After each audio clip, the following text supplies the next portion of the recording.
Yes, hello friends, what's going on, and welcome back to Football Therapy with me, your host, Jan. I hope you're doing well, mate. I really do hope that. Welcome back to Chelsea News. Of course, the twice and sometimes thrice series here on the channel where I talk about what's going on. I want to talk about more updates on Cherki. Chelsea already making record signings in their sister club or their satellite club. Fabrizio Romano yet again talks about Cherki Caicedo. And of course, well, not of course, but there's an update from Cherki Caicedo on the Evening Standard about Reece James's injury and stuff like that. So there's lots to get into.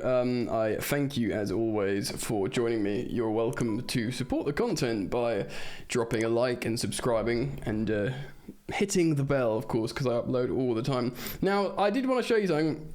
Loads of people all the time say on, historically on the YouTube comments, but also DM requests about like studio tour or house tour. But I thought I'd do a quick few seconds video to show you what the other side of this looks like. So here we go.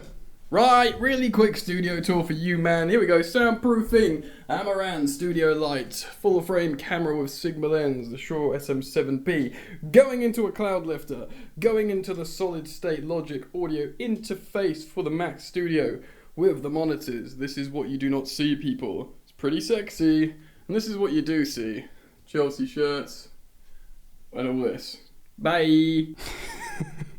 So there you go, for those of you who are interested. So just letting you in behind the curtain, you know, so some people appreciate it. Right then, where to start, baby? Well, we'll talk about Cherki in a minute, and I want to show you some really telling comparative stats. Quickly though, Cy Phillips reporting, or Cy Phillips or Chelsea-News, talking about how Strasbourg have smashed their transfer record to sign Abakar Silla, the Club Brugge centre-back, and yes, you're supposed to say Club Brugge, not Bruges, apparently. So it's 22 million euros. Fabrizio Romano confirmed for the centre-back. Chelsea's supervision on the signing was crucial. We are already starting to financially juice Strasbourg, our first satellite club. Now, when Chelsea, or should I say Blue Co, bought and purchased Strasbourg, there was the ultras protested against Bowley because he's the figurehead. He's like the face, isn't he? He's an easy target when you talk about the Chelsea ownership. And they didn't want him, but the money was always going to come. Do you know what I mean? And now they've smashed their transfer record. They've got a really good centre back. Those protests may get a little bit more quieter as time goes on. One would have to assume. But yeah, really interesting keeping an eye on them and seeing. I mean, I'm not going to watch their games necessarily, not until perhaps we send players over there, or they become, I don't know, more influential in the Chelsea project, but I will glance at Ligue 1 next season and see what they're doing, and because that will be really, really interesting, and we probably still will send a player or two over there, at least maybe one in this transfer window. So I wanted to tell you guys that. I find it relevant. It's a story that Chelsea fans should be at least faintly interested in. Okie dokie, I'm ready to get bored. Should have said that. Stay with me, don't you leave. Fabrizio Romano saying Chelsea remain the only club in talks to sign Cherki Caicedo.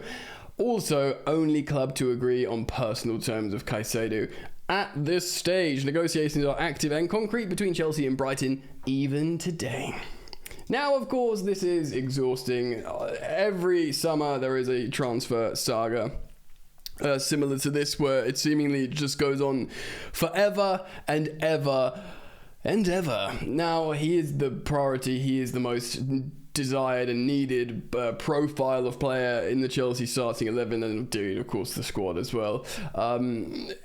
We know the problem is on fee. Even if they could agree on a fee, which they kind of have, they have not agreed on structure. If we want to fragment payments, we're going to have to pay more. Here, there's multiple reports suggesting that Caicedo's camp's frustrated and upset with how it's not done yet. He wants to get ready for pre-season, fly off to America, which we'll talk about in a moment with Nizar's article.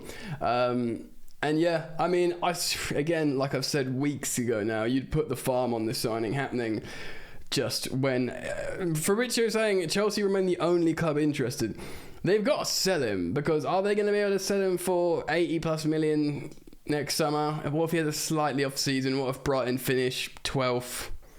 You know, just say, and no shame in Brighton finishing 12th, by the way, only Chelsea shame. So let's say Brighton finish 12th next season, they don't win anything, they don't do a decent cup run, but, you know, they do alright, let's have a couple of big results or whatever. His value is going to be like halved. They're going to try and squeeze 60 million out of people. Do you know what I mean? So they need to pull their fingers out of their proverbials and just understand that this is your shot. You know, you only get one shot, like Eminem once rapped. You know, I realise I'm wearing a white vest and a baseball cap backwards. So I don't think Eminem wore a baseball cap. Anyway, let's put the Eminem reference down and move on. So, Trailer Park Yan will read about this Reece James injury to you in just a moment, as well as whatever Nizar has written about the US tour. But Rayan Cherki, baby! I'm just going to read an article on the Court Offside, who of course a reputable-ish website about Cherki, and then we will show you some stats. I promised them last video. Chelsea are leading the race to sign Milan winger. I didn't think he was a winger. I thought he was a sort of a creative midfielder. But I guess with Noni being the only right-sided one, we do need more wingers. Court Offside understands Cherki has long been on the Blues' radar, and they were recently in initial conversations via intermediaries, though they are now negotiating directly with Lyon. Bang! Sources with a close understanding of the deal have informed Court Offside that Lyon are currently asking for 50 million euro. Chelsea feel a deal could be done though for closer to 40 million. I said earlier, I maintain 40 million euro for Rayan Cherki will do me just fine, baby. You know, because that's 36 million pounds. He's very talented. The talented 19-year-old is under contract till 2025. So Lyon may well be thinking ahead or concerned they won't be able to make much money if they wait another season. I do believe they've got a year, an option to extend. Cannot confirm nor deny that. Cherki is impressed hugely in Ligue 1, and Milan have also shown interest in him, although Chelsea are currently ahead in the running. Of course, Paris Saint-Germain, PSG, the Parisian behemoth over in Ligue 1, have already tried to sign him, but you know, the communication broke down with officials in the club and they were upset with each other, so that's dead in the water. But Milan want him. Milan is signing loads of attacking midfielders, wingers, mostly from us. Ruben and Christian and stuff. Things are not yet that advanced in terms of the negotiations, but Chelsea are the most likely to be able to afford the deal than Milan. Milan are getting bargains from us, probably because they're saving up to, you know, buy from a team they can't take for a ride. Chelsea's new manager Pochettino will surely be eager to work with a talent like Cherki, and I'll show you one in just a second, who could be the ideal replacement. Of course, Havertz and Pulisic have gone, while Ziyech could go, and Mason Mount as well. I want to talk about this in Mason Mount. Now, our creativity has often been put on the shoulders of Mason Mount. And he is good creative numbers. You know, it's not his primary thing, but he was pretty strong with creative metrics. I'm just going to move my camera ever so slightly. There you go. I feel like I'm more centered now. You know, and Mason Mount's played in the front three. Cherki plays in the front three, and I'm sure Cherki could sort of come a bit deeper. Anyway, I wanted to show you, because a talk of creativity, I wanted to show you this from Understat. So, Mathis Cherki's middle name's Rayan, people call him Rayan, I guess. His sample size of nearly 3,100 minutes. Of course, Mount is a more massive sample size, but of course, over 3,000 is a really, really good sample size.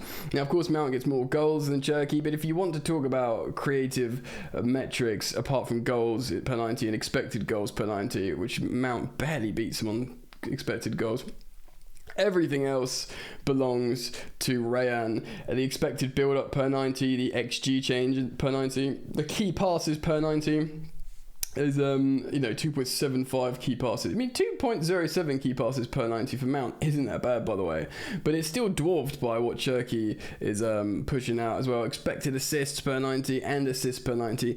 As you can see, the creative metrics here from Cherki is far more dominant. Of course, he's not as a combative player as Mount. He won't do as much defensive work as Mount. You'd have to assume or hope that we would train and coach that into him, because in the Premier League, man, no one rides for free. Maybe if you're Eden Hazard, but short of that, Cherki, of course, is 19, 5 years younger than Mason Mount, and we sold Mount for £60 million. Cherki would probably cost 36, 7, 8 million pounds if we, that's the deal we could probably get done, which would be really, really good. He could play probably in the number 10 instead of Christopher Nkunku, depending on if he's injured or needs to be rotated or whatever, or perhaps just coming off the bench, and off the right wing as well. I just want to quickly check something while I speak to you now to make sure. I think he's left-footed. I want to confirm that he is both-footed. Yes, we've spoken about this before, which is really, really good. So apparently his main position on Transfermarkt is attacking midfield. So it is relevant for me to compare his stats to Mason Mount, but he can both play on the right and left flank, much like Mason Mount can as well. So relying on certain individuals for creativity, this guy would be really, really a great asset. Of course, he's French and Algerian. Like I said, he's 19, he's really young. The fact that Transfermarkt has marked him, to use that word again, as both two-footed is incredible for such a young player as well. They usually list a dominant foot, whether it's right or left, which would make you think he could play comfortably on the right wing and offer something different than Noni Madueke. I think he'd probably start him as a right winger, I guess, with Nkunku behind, and then I guess Raheem Sterling on the left. Incredible attacking options there, my dudes. Alright then, Cherki. Let's talk about what this injury situation is with Reece James. Nazar Kinsella writes, Reece James has had a precautionary scan on his knee after feeling pain ahead of the start of the pre-season earlier this week.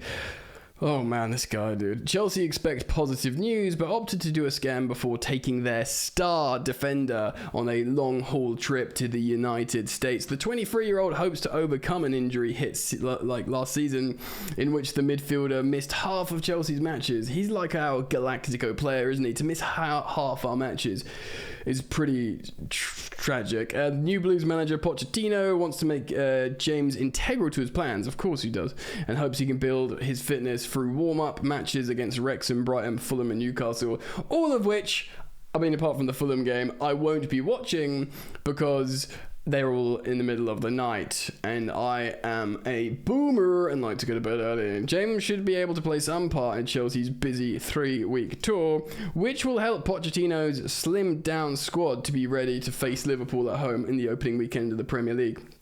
Of course, Pochettino's already spoken about we need to beat Liverpool on the first day.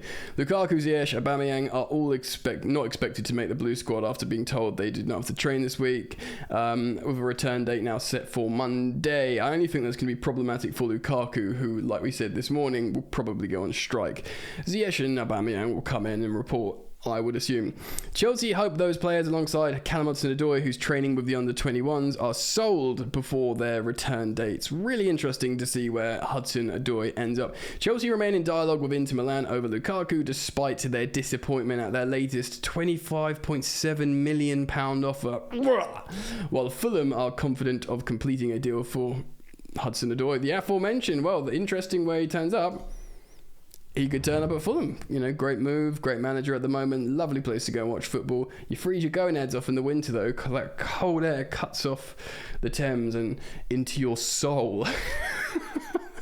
I remember I saw the sickest game there. It was loads of goals, Brighton. It was Brighton, Fulham, and I think it was the Premier League, and there was loads of goals, but I couldn't enjoy it because I was so cold.